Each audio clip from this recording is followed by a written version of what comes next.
Donc en fait, il y a eu deux circonstances. En 2010, on a eu la réforme du lycée et la mise en place des groupes de compétences en langue.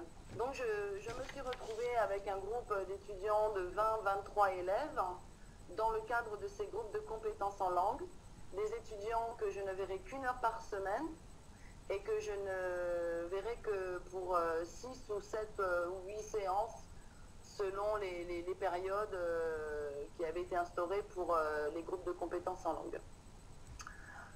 Par ailleurs, ces élèves-là avaient quand même 2 autres heures d'anglais avec un collègue, leur professeur référent.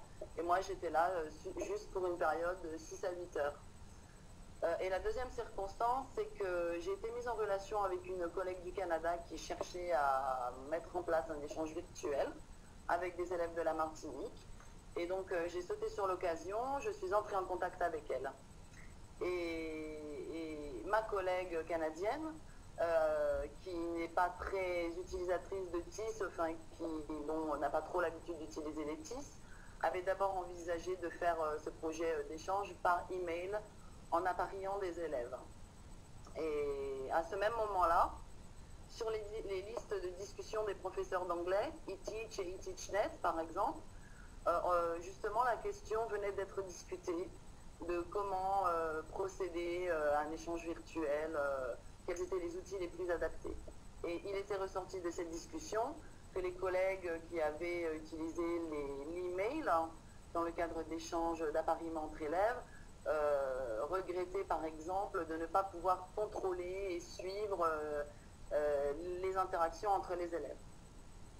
Donc il fallait trouver un outil qui permette de laisser quand même une certaine liberté d'expression, mais aussi sur lequel les enseignants pouvaient avoir un suivi et un contrôle, tout simplement, pour pouvoir évaluer, pour pouvoir guider, etc., etc. Donc, j'ai proposé le wiki, dont j'avais aussi entendu parler sur les listes de discussion. Je ne connaissais pas l'outil et j'ai foncé pour voir à quoi ça ressemblait. Ça m'a paru très facile et très approprié. Je l'ai proposé à ma collègue, qui a accepté, et c'est comme ça qu'est partie l'idée du wiki. Voilà.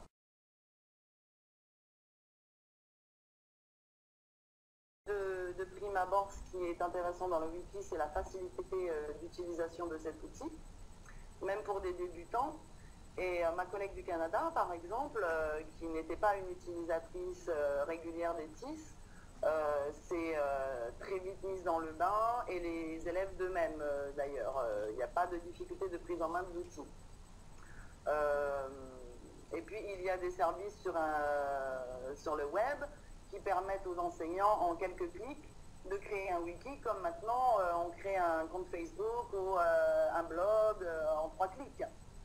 Donc des services gratuits, sans pub et destinés spécialement aux enseignants ou à l'éducation. Donc ça c'était vraiment le premier côté, c'est quand même facile à utiliser, c'est vite mis en place, voilà. Ensuite, parce que c'est un outil de communication et de publication collaboratif, hein, qui permet à la fois donc de publier ensemble une page, de créer ensemble un site, puisque c'était quand même le projet, vraiment créer ensemble quelque chose en interculturel, etc. Et qui donc outils de publication et outils interactifs, puisque dans le wiki, il y a également un système de forum qui va permettre des discussions ou des interactions asynchrones. Voilà, en plus du fait qu'on puisse collaborer à une même page tous ensemble. Voilà. D'accord. Et, Ensuite, toujours dans le même esprit, donc c'est un espace unique où vont se retrouver plusieurs membres. Donc ça simplifie quand même la tâche pour l'enseignant qui chapeaute le projet, etc. Donc faciliter quand même pour voir tout ce qui se passe et tout ce qui s'échange. Voilà, l'historique des modifications, par exemple, que propose le wiki, que ne va pas proposer d'autres systèmes comme le blog. On aurait pu se dire pourquoi pas un blog après tout. Et puis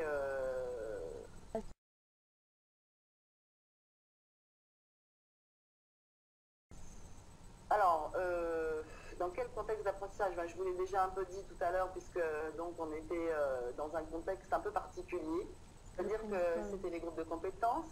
Je ne suis pas l'enseignant référent et je ne vais voir ces élèves que 8 heures sur toute l'année. Je ne connais pas ces élèves, je ne sais pas vraiment quel est leur niveau, même si nous avions fait des tests de positionnement, mais bon, les moyens ne sont malheureusement pas ceux qu'on aimerait qu'ils viennent. Voilà, il faut des moyens pour mettre en place les groupes de compétences. Et donc, c'était pas tellement un contexte d'apprentissage, c'était plutôt l'idée pour moi, c'était plutôt de les faire produire à partir de ce qu'ils avaient appris en amont dans leur passé de linguiste, quoi. Donc, on est vraiment dans une démarche de la pratique de la langue plutôt que d'apprentissage. Ben, alors en seconde, on va avoir aussi bien des élèves qui sont dans un petit niveau A2 et d'autres qui vont se situent déjà au niveau B1, alors que bon, normalement B2, c'est pas encore en seconde qu'on va viser le niveau B2. Donc ce sont des élèves de niveau B1. Et au Canada, même chose, c'était des élèves à peu près du même niveau. Voilà, en gros.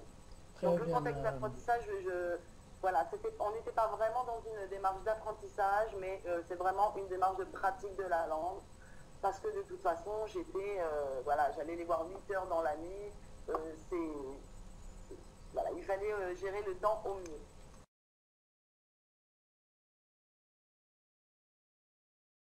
D'accord, alors donc, en ce qui concerne les activités, comme je suis professeur de langue, je vais vous parler des activités de communication langagière. Et bien sûr, ici, l'activité de communication langagière dominante, c'est l'expression, la production de l'écrit, la production écrite. Et d'ailleurs, comme on s'inscrivait dans les groupes de compétences en langue, moi j'avais reçu le groupe avec la dominante production écrite, sachant que d'autres collègues aussi dans le même dispositif des groupes de compétences en langue avaient eux une dominante autre expression orale ou bien compréhension de l'écrit ou bien bon. Donc déjà on travaille principalement l'écrit, mais pas exclusivement, je pourrais vous en reparler un petit peu plus tard.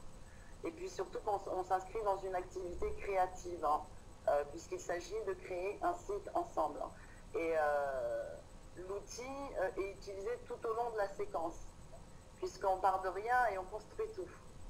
Donc l'outil est également le support en fait qui se construit au fur et à mesure.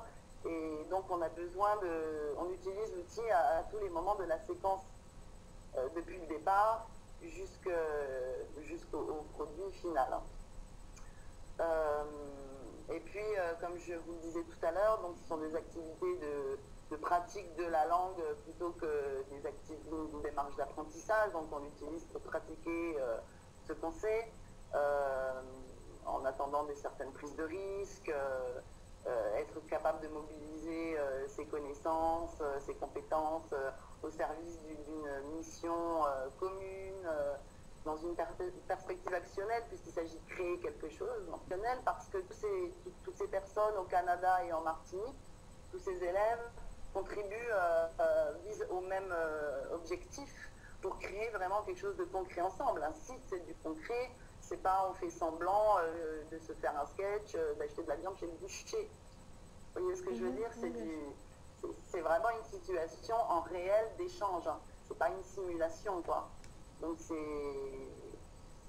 voilà, donc après sur le plan purement du contenu qui a été demandé aux élèves, donc on a, comme ils venaient de classes différentes, tous ces élèves, hein, toujours dans les groupes des compétences en langue, puisqu'on a regroupé plusieurs élèves de plusieurs secondes dans un même groupe, donc tout le monde n'a pas fait les mêmes choses, n'a pas le même acquis et bagage linguistique.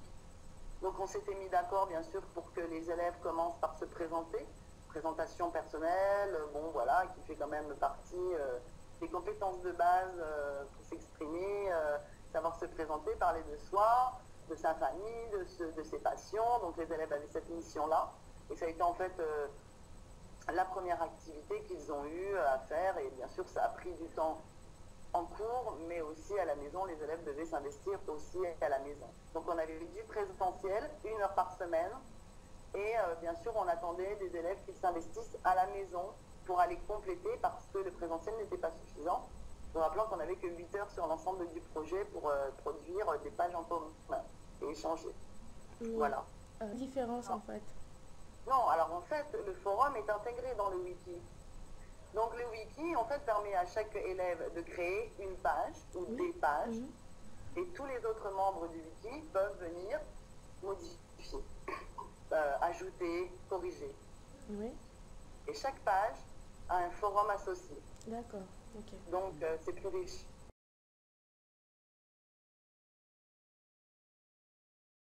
Oui, tout à fait. D'abord, les élèves, ils étaient ravis parce que voilà, les élèves aiment travailler avec l'outil informatique. Hein. Et là, être dans une démarche de création de pages web, c'est quelque chose qui motive les élèves, les jeunes de 15-16 ans. Voilà, donc le côté technique leur a plu. Et puis, bien sûr, ils étaient ravis de pouvoir échanger avec des élèves du Canada. C'est un autre monde. Hein. Ici, on est en Martinique. Le Canada, il fait froid. Donc, c'est vraiment une découverte. Et sur le plan technique, tout s'est bien passé.